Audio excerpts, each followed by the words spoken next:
Hello and welcome back to our daily blog, currently based on the book Prayer by Philip Yancey. And today's title is Unpredictable Presence.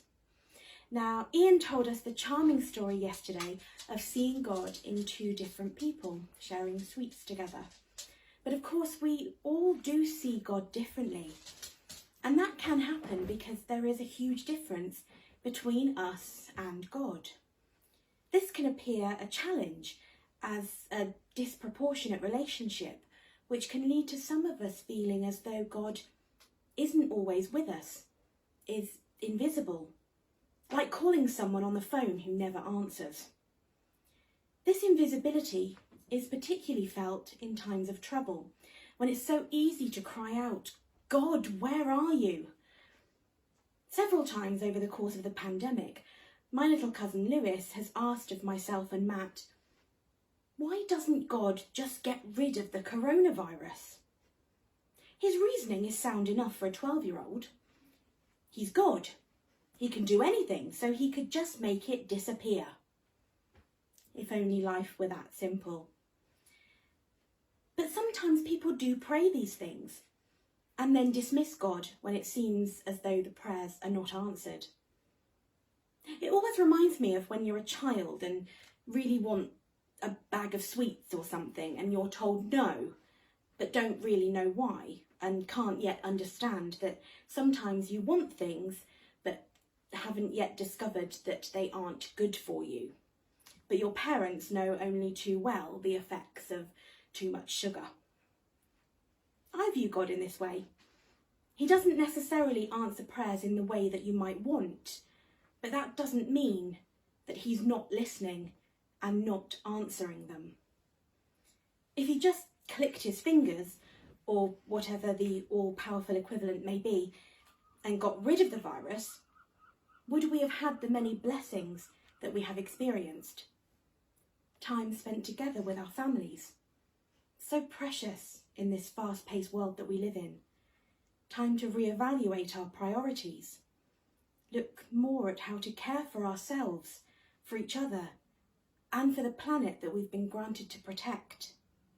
The opportunities we've been given to find new ways to be church, using new platforms to explore the gospel messages of Jesus. The advancements in medical science, the techniques for testing and vaccinating, and the wonderful sense of community that we've shared during this time of lockdown.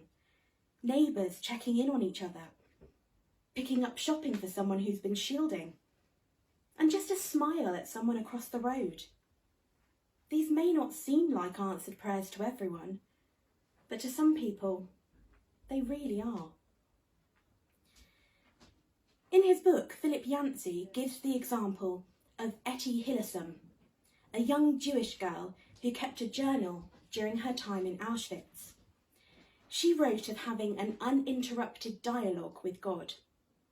Despite her situation, living in the infamous death camp, she still wrote of turning her eyes to the heavens and seeing the beauty of God's creation amidst the horror of her surroundings. Could we be this gracious, finding the beauty even amongst the horror? I visited concentration camps in Germany, and as an historian, I've studied the Holocaust extensively. When looking at it through the eyes of history, facts and dates, one must remain unemotional, detached almost, to look at what happened through an unbiased lens. But even today, 75 years after the end of the Second World War, the scars of what happened still haunt these places. And it's impossible not to feel sick and enraged by the depravity that human beings can cause. I was privileged to lead our tour group around Yad Vashem, the Holocaust Museum in Israel. And several of our party came up to me at the end and said, "How did you manage to say all those things without crying?" Because as Christians, we care deeply about each and every human life. So how does God allow atrocities like this to occur? Is he so far away from us that he can't hear us screaming for help? No. He is a trusted friend. But, as with all relationships, There are times of distance, but never on the part of God. He is always there. It is just us that sometimes needs a reminder. Sometimes we may not feel that God is with us, but that's merely us projecting our feelings onto God.